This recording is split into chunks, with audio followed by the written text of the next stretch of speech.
Hello friends, welcome to கோல் சமையல். இன்றைக்கி நம்ம கோல் சமையல் சேனலில் இனிப்பான சேமியா கேசரி எப்படி செய்யலான்றதை பார்க்கலாம். ரொம்பவே ஈஸியாக அந்த சேமியா ரெசிபியை செஞ்சிடலாம். சாப்பிட்றதுக்கும் கேசரி நல்லாயிருக்கும். கோல் சமையல் சேனலை சப்ஸ்கிரைப் பண்ணிக்கோங்க. பக்கத்தில் இருக்க ஆளுன்ற பெல்லைக்கான கிளிக் பண்ணி வச்சுக்கிட்டிங்கன்னா நான் போடுற வீடியோ உடனே உங்களுக்கு நோட்டிஃபிகேஷனில் வந்துடும். சேமியா கேசரி செய்கிறதுக்காக 1 கப் அளவு சேமியா எடுத்திருக்கேன். ஒரு கடாயில் 2 ஸ்பூன் அளவு நெய் சேர்த்துக்கங்க. நெய் நல்லா உருகுனதுக்கு அப்புறமா 1 கைப்பிடி அளவு முந்திரி பருப்பு சேர்த்துக்கணும். அடுப்பை மீடியம் ஃப்ளேம்லேயே வச்சுட்டு முந்திரி பருப்பு லைட்டாக கலர் மாறுற வரைக்கும் வறுத்து விட்டுக்கங்க. கலர் லைட்டாக மாறிடுச்சு. அடுத்ததாக 1 கைப்பிடி அளவு காய்ந்த திராட்சை சேர்த்துக்கலாம். திராட்சை உப்பி வர வரைக்கும் வறுத்துக்கணும். நல்லா வறுபட்டுருச்சு. இதை ஒரு பிளேட்டுக்கு மாற்றி வச்சுருங்க. அதே கடாயில் நம்ம எடுத்து வச்சுருக்க சேமியாவையும் வறுத்துக்கணும். இந்த மாதிரி வறுத்துட்டு செய்யும்போது சேமியா கேசரி உதிரி உதிரியாக நமக்கு நல்லா வரும். அடுப்பை மீடியம் ஃப்ளேம்லேயே வச்சு கருகிராமல் வறுத்துக்கணும். இப்போ இதை ஒரு பிளேட்டுக்கு மாற்றி வச்சிடலாம். எந்த கப்பில் சேமியா அளவு எடுத்தோமோ அதே கப்பில் 2 கப் அளவு தண்ணி சேர்த்துக்கங்க. 1 பிஞ்ச் உப்பு சேர்த்துக்கணும்.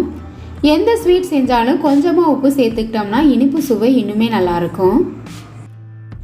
கலருக்காக கொஞ்சமாக குங்குமப்பூவை 10-15 நிமிஷத்துக்கு முன்னாடியே சுடுதண்ணியில் போட்டு வச்சுருக்கேன். அதை தான் சேர்த்துக்கிறேன். இதுக்கு பதிலாக உங்களுக்கு விருப்பமான ஃபுட் கலர் கூட சேர்த்துக்கலாம். தண்ணி நல்லா கொதி வந்துருச்சு.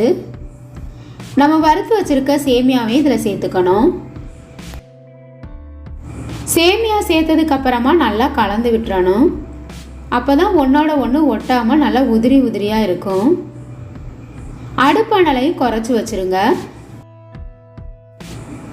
ஹை ஃப்ளேமில் வச்சோம்னா சீக்கிரமாகவே தண்ணி வற்றிடும், சேமியாவும் வேகாது. அதனால் மீடியமான ஃப்ளேம்லேயே வச்சு வேக வச்சுக்கோங்க. நம்ம ஊற்றிருக்க தண்ணி சேமியா கேசரிக்கு கரெக்டாக இருக்கும். இதுக்கு மேலே தண்ணி சேர்க்க வேணாம். தண்ணியெல்லாம் நல்லா வத்திருச்சு. சேமியாவும் வெந்துருச்சு. நல்லா வெந்ததுக்கு அப்புறம் தான் ஜீனி சேர்க்கணும். முன்னாடியே சேர்த்தோம்னா சேமியா வேகாது. எந்த கப்பில் சேமியா அளந்து எடுத்தோமோ அதே கப்பில் 3/4 கப் அளவு ஜீனி எடுத்திருக்கேன். நல்லா இனிப்பாக வேணும்னா 1 கப் அளவு கூட சேர்த்துக்கங்க. எல்லாத்தையுமே நல்லா கலந்து விட்டுறணும். இந்த வீடியோ உங்களுக்கு பிடிச்சிருந்தா கோல் சமையல் சேனலை சப்ஸ்கிரைப் பண்ணிக்கோங்க ஃப்ரெண்ட்ஸ். நம்ம சேர்த்துருக்க ஜீனியெல்லாம் நல்லா கரைஞ்சி லைட்டாக தண்ணி மாதிரி இருக்குது பாருங்கள். இதுவும் நல்லா வற்றணும். அது வரைக்கும் வேக வச்சுக்கோங்க. வாசனைக்காக கொஞ்சமாக ஏலக்காய் தூள் சேர்த்துக்கலாம். வறுத்து வச்சுருக்க முந்திரி திராட்சை இது கூட சேர்த்துட்டு நல்லா கலந்து விட்டுருங்க. தண்ணியெல்லாம் நல்லா வத்திருச்சு. இறக்க போகிறதுக்கு முன்னாடி கொஞ்சமாக நெய் சேர்த்துக்கங்க. ஆறுனதுக்கு அப்புறமா நல்லா உதிரி உதிரியாக இருக்கும். இப்போ நமக்கு சூப்பராக கமகமன்னு இனிப்பான சேமியா கேசரி ரெடி ஆயிடுச்சு. இதே மாதிரி இதை ஈஸியான ரெசிபியை நீங்களும் ஒரு தடவை ட்ரை பண்ணி பாருங்கள். இந்த வீடியோ உங்களுக்கு பிடிச்சிருந்தா கோல் சமையல் சேனலை சப்ஸ்கிரைப் பண்ணிக்கோங்க.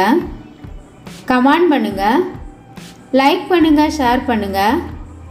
பக்கத்தில் இருக்க ஆளுன்ற பெல்லைக்கான கிளிக் பண்ணி வச்சுக்கிட்டிங்கன்னா நான் போடுற வீடியோ உடனே உங்களுக்கு நோட்டிஃபிகேஷனில் வந்துடும்.